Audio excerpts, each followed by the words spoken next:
তাহলে মধ্যক নির্ণয় করতে গেলে আমাদের একটা সারণীর প্রয়োজন হয়। তাহলে সারণীটা কেমন নিব? আমরা ক্রমযোজিত গণসংখ্যার সারণী নিব। তাহলে ক্রমযোজিত গণসংখ্যার সারণীতে কলাম কয়টা হয়? আমরা জানি ক্রমযোজিত গণসংখ্যার সারণীতে কলাম হয় 3টে। ওদের কি কি কলাম হবে? 1 নম্বর কলাম নেব শ্রেণীব্যাপ্তি, 2 নম্বর কলাম নিব গণসংখ্যা, আর 3 নম্বর কলাম নিব ক্রমযোজিত গণসংখ্যা। এরপর দেখব আমাদের এই সারণীতে আমরা সারি করা নিব।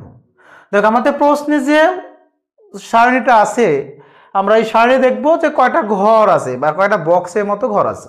তো কয়টা ঘর আছে? এই 1টা 2টে 3টে 4টে 5টা 6টা। তাহলে 6টা আমাদের বক্সের মতো ঘর আছে। এই 6টা আমরা সারি টানবো। দেখ আমরা 6টা সারি নিয়েছি, 1টা 2টে 3টে 4টে 5টা 6টা, এই 6টা সারি নিয়েছি। এখন আমরা দেখো 1 নম্বর কলামের নাম হচ্ছে শ্রেণীব্যাপ্তি। তাহলে 1 নম্বর কলামে কি করবো? আমরা দেখো 5টা শ্রেণী আছে, 1টা 2টে 3টে 4টে 5টা 5টা শ্রেণী আছে।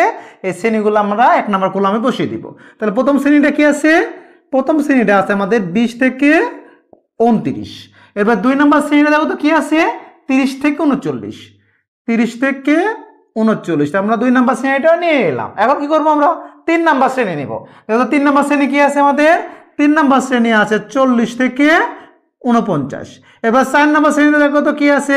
4 নম্বর শ্রেণী রয়েছে আমাদের 50 থেকে 59। এবার 6 নম্বর শ্রেণী রয়েছে 60 থেকে 69। তাহলে আমরা শ্রেণীগুলো নিয়ে নিলাম। এখন কি করব? আমরা দেখো 2 নম্বর কলামে আছে গণসংখ্যা। তাহলে প্রত্যেকটা শ্রেণীর যে গণসংখ্যাগুলো আছে সেই গণসংখ্যাগুলো প্রত্যেক শ্রেণীতে দিয়ে দিব। তাহলে প্রথম শ্রেণী গণসংখ্যা দেখো তো, প্রথম শ্রেণী গণসংখ্যা তো আছে 7। তাহলে প্রথম শ্রেণী গণসংখ্যা 7 নিয়ে নিলাম। 2 নম্বর শ্রেণী গণসংখ্যা আছে 12। তাহলে 2 নম্বর শ্রেণী গণসংখ্যা আমরা 12টা নিয়ে নিলাম। এরপর দেখো 3 নম্বর শ্রেণী গণসংখ্যা আছে 20। তাহলে 3 নম্বর শ্রেণী গণসংখ্যা 20 নিলাম। একইভাবে 4 নম্বর শ্রেণী গণসংখ্যা 17 আছে, 17 নিয়ে নিলাম। একইভাবে দেখো 5 নম্বর শ্রেণী গণসংখ্যা আছে 4টা নিয়ে নিলাম। এখন কি করব? আমরা এই ক্রমযোজিত গণসংখ্যার মানটা বের করব। কিভাবে বের করবা? প্রথম শ্রেণীর যে গণসংখ্যাটা আছে এই গণসংখ্যাটাই হবে প্রথম শ্রেণীর ক্রমযোজিত গণসংখ্যা। তাই আমরা প্রথম শ্রেণীর ক্রমযোজিত গণসংখ্যা কত পেলাম? আমরা প্রথম শ্রেণীর ক্রমযোজিত গণসংখ্যা পেলাম আমরা 7। কারণ হচ্ছে প্রথম শ্রেণীর গণসংখ্যা 7, এজন্য প্রথম শ্রেণীর ক্রমযোজিত গণসংখ্যা হলো 7 মানে 7। এবার কি করব? 2 নম্বর শ্রেণীর ক্রমযোজিত গণসংখ্যা আমরা কি বের করব? দেখো আমরা প্রথম শ্রেণীর যে ক্রমযোজিত গণসংখ্যাটা পেয়েছি এই ক্রমযোজিত গণসংখ্যার সাথে দ্বিতীয় শ্রেণীর গণসংখ্যাটা যোগ করব। তাহলে 7 আর 12 যদি যোগ করি, তাহলে 7 আর 12 যোগ করলে কত পাবো আমরা? 7 আর 12 যোগ করলে পাবো আমরা 19। একইভাবে আমরা তৃতীয় শ্রেণীর ক্রমযোজিত গণসংখ্যা বের করব। কি বের করব? দ্বিতীয় শ্রেণীর যে ক্রমযোজিত গণসংখ্যা পেয়েছি এর সাথে 3 নম্বর শ্রেণীর গণসংখ্যা যোগ করব। তাহলে 19 আর 20 যদি যোগ করি কত পাবো আমরা? আমরা পাবো 39। একইভাবে আমরা 4 নম্বর শ্রেণীর ক্রমযোজিত গণসংখ্যা বের করব। কি বের করব? দেখো তৃতীয় শ্রেণীর যে ক্রমযোজিত গণসংখ্যা পেয়েছি এর সাথে চতুর্থ শ্রেণীর গণসংখ্যা আমরা যোগ করে দেব। তাহলে আমরা ওই 39 আর এই 17 যোগ করি কত পাবো আমরা? আমরা পেয়ে যাব 56। এরপরে এই 56 সাথে আমরা এই 4 যোগ করব, কত পাবো আমরা? আমরা পেয়ে যাব 60। তাহলে আমাদের ক্রমযোজিত গণসংখ্যার কলামটা আমরা মানে ক্রমযোজিত গণসংখ্যাগুলো পেয়ে গেলাম। এবার কি করব? যেহেতু আমরা গড় নির্ণয় করব এই জন্য কি করতে হবে? আমাদেরকে এন এর মানটা নিয়ে নিতে হবে। এন দ্বারা কি বুঝি? আমরা মোট গণসংখ্যা বুঝি। মোট গণসংখ্যা বলতে কি বুঝতেছি? এই যে গণসংখ্যাগুলো আছে সবগুলো গণসংখ্যা আমরা যোগ করব। করলে কত পাবো আমরা? আমরা 60 পেয়ে যাব। এবার কি করতে হবে? যেহেতু আমাদের মধ্যক নির্ণয় করতে বলা হয়েছে তখন দেখতে হবে আমাদের এই এন এর মানটা জোড় না বিজোড়। এন এর মানটা যদি জোড় হয় তাহলে আমরা n/2 এর মানটা বের করব। আর যদি n এর মান যদি বিজোড় হয় তাহলে n+1/2 এর মানটা বের করে নিতে হয়। তাহলে আমাদের n এর মান যদি 60 একটা জোড় সংখ্যা, তাহলে আমরা জোড়ে আলোকে করব। সুতরাং কি করব? আমরা n/2 এর মানটা বের করে নিব। তাহলে n/2 দ্বারা কি বুঝি? আমরা পদ সংখ্যা বুঝি। তাহলে n এর মানটা কত? দেখো তো n এর মান দেওয়া আছে 60, 60টা বসিয়ে দিলাম। নিচে আছে 2টা আমরা দিয়ে দিলাম, সমান সমান দিলাম। তাহলে 60 কে যদি 2 দিয়ে ভাগ করি কত পাবো আমরা? 60 কে 2 দিয়ে ভাগ করলে পাবো 30। তাহলে আমরা পদ সংখ্যা কত পেলাম? 30। এই 30টা দেখবো যে কোন ক্রমযোজিত গণসংখ্যার মধ্যে আছে। এই যে ক্রমযোজিত গণসংখ্যাগুলো আছে এদিকে দেখবো কোন ক্রমযোজিত গণসংখ্যার মধ্যে 30টা আছে। দেখো 7 এর মধ্যে 30টা আছে কিনা? 7 এর মধ্যে 30টা নাই, মানে মধ্যে বলতে আমরা আগে বসতেছি।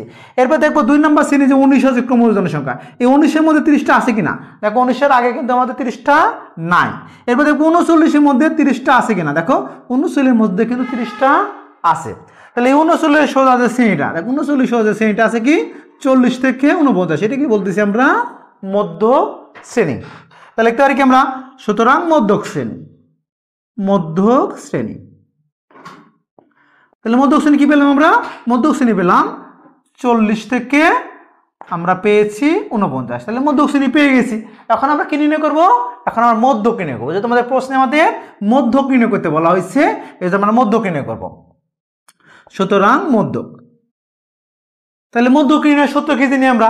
আমরা মধ্যক নির্ণয়ের সূত্র জানি এল প্লাস কি জানি n/2 মাইনাস কি হয় fc গুণন কি হয় h বাই কি হয় fm। তাহলে মধ্যক নির্ণয়ের সূত্র কি জানি আমরা? l plus n/2 minus fc গুণন h বাই fm। তাহলে মধ্যক নির্ণয়ের সূত্রটা আমরা নিয়ে এলাম। এখন আমরা এই যে মধ্যক নির্ণয়ের সূত্রের চলকগুলো আছে, প্রত্যেকটা চলকের মানগুলো আলাদা করে বেঁকে নিব। দেখো প্রথমে এল আছে, এলটারে কি বলি আমরা? আমরা এল দ্বারা বুঝি মধ্যক শ্রেণীর নিম্নসীমা। তাহলে দেখো তো এই যে মধ্যক শ্রেণী পেয়েছি, নিম্নসীমা কত পেয়েছি আমরা? 40 হচ্ছে নিম্নসীমা, আর 49 বলি আমরা উচ্চসীমা। তাহলে মধ্যক শ্রেণীটা কি ছিল? 40 থেকে 49। তাহলে এই শ্রেণীর নিম্নসীমা কত হচ্ছে আমাদের? এই 40টা হচ্ছে আমাদের নিম্নসীমা। তাহলে এল এর মানটা নিতে পারবো আমরা 40, এর সমস্যা নিয়ে এলাম 40। এরপর কি আছে কত? n/2। তাহলে আমরা n/2 এর মানটা দেখো তো কত পেয়েছি আমরা? n/2 এর মানটা পেয়েছি 30। তাহলে আমরা n/2 সমস্যা নিয়ে এলাম 30 নিয়ে নিলাম। এরপর দেখো তো কি আছে আমাদের? fc। তাহলে এখন আমরা কি করব? এই fc-র মানটা বেঁকে নেব। তাহলে fc বলতে কি বুঝি আমরা? আমরা fc বলতে বুঝি মধ্যক শ্রেণীর পূর্ববর্তী শ্রেণীর ক্রমযোজিত গণসংখ্যা। তাহলে দেখো তো সারণীতে মধ্যক শ্রেণী কোনটা? আমাদের 40 থেকে এই 49 ছিল মধ্যক শ্রেণী। তাহলে এই শ্রেণী পূর্ববর্তী শ্রেণী কোনটা হচ্ছে? আমরা পূর্ববর্তী বলতে কি বুঝি? আগে বুঝি। তাহলে আগে দেখো তো এই শ্রেণী আগে কি আছে? 30 থেকে 39 আছে। তো এই 30 থেকে 39 এই শ্রেণীটার ক্রমযোজিত জনসংখ্যা কত আছে আমাদের? 19 আছে। এই 19 কে বলতেছি আমরা fc। তাহলে fc পেয়ে গেলাম আমরা 19। এরপরে এবার কি করবো দেখো তো আমরা? এবার লাগতেছে আমাদের এইচ এর মান। এইচ দ্বারা কি বুঝি আমরা? আমরা এইচ দ্বারা বুঝি আমরা শ্রেণী ব্যাপ্তি বুঝি। তাহলে শ্রেণী ব্যাপ্তি কি বের করবো আমরা? দেখো দুটো পাশাপাশি দুটো শ্রেণী নেব, দুটো শ্রেণী নিম্নসীমা নিয়ে কাজ করব। দেখো প্রথম শ্রেণী নিম্নসীমা আছে 20, 2 নম্বর শ্রেণী নিম্নসীমা আছে 30। তাহলে 20 থেকে যদি 30 বিয়োগ করা যায়, আমরা এই 30 থেকে যদি 20 বিয়োগ করি তাহলে কত পাবো আমরা? আমরা 10 পেয়ে যাব। তাহলে এই মান পেয়ে গেলাম আমরা 10। তাহলে শ্রেণী ব্যাপ্তি হচ্ছে আমাদের 10। এরপর কি আছে আমাদের? দেখো fm। fm দ্বারা কি বুঝি আমরা? fm দ্বারা বুঝি আমরা মধ্যক শ্রেণী গণসংখ্যা। দেখো তো মধ্যক শ্রেণীর এই দেখো মধ্যক শ্রেণী 40 থেকে 49, এই শ্রেণী গণসংখ্যা কত আছে আমাদের? গণসংখ্যা আছে 20। তাহলে fm মান হচ্ছে আমাদের 20। তাহলে আমরা মানগুলো নিয়ে নিলাম। এবার কি করব? এই যে মান যেগুলো পেয়েছে সূত্রে এখানে আমরা বসিয়ে দিব। তাহলে দেখো তো আমরা এল এর মানটা কত পেয়েছি? আমরা এল এর মানটা পেয়েছিলাম 40। তাহলে যা 40 বসিয়ে দিলাম, প্লাস দিলাম n/2। তাহলে n/2 এর মানটা দেখো তো কত পেয়েছি আমরা? n/2 এর মানটা পেয়েছি 30। তাহলে n/2 এর জায়গায় আমরা 30টা বসিয়ে দিলাম, মাঝখানে মাইনাস আছে মাইনাস দিলাম, কি আছে এখানে? fc। যেহেতু fc মান কত পেয়েছি আমরা? fc মান পেয়েছি 19। তাহলে আমরা fc জায়গায় 19টা বসিয়ে দিলাম, ব্র্যাকেট ওপেন ক্লোজ, গুণন দিলাম। এইচ এর মান দেখো তো এইচ এর মান কত আছে আমাদের এখানে? এইচ মান আছে 10। তাহলে এইচ এর 10 বসিয়ে দিলাম। এই যে fm আছে, তাই fm মানটা কত পেয়েছি আমরা? 20 পেয়েছি, 20টা বসিয়ে দিলাম। এবার কি করব? আমরা হিসাব নিকাশ করব। দেখো 40 যা থেকে দিলাম প্লাস দিলাম, তাহলে 20 থেকে এই 30 থেকে যদি আমরা 19 বিয়োগ করি তাহলে 30 থেকে 19 বিয়োগ করলে কত পাবো আমরা? 30 থেকে 19 বিয়োগ করলে পাবো 11 পাবো। তারপর কিছু না আছে কোন চিহ্ন আছে, কোন চিহ্ন দিয়ে দিলাম, মাঝখানে 10 আছে 10 দিয়ে দিলাম, নিচে কি আছে কত? 20 আছে 20টা দিয়ে দিলাম। এবার কি করবো দেখো তো? 40 জায়গা থেকে দিলাম প্লাস দিলাম, এই 11টা দেখো গুণ অবস্থা আছে, এই 10/20 সাথে 11টা গুণ অবস্থা আছে।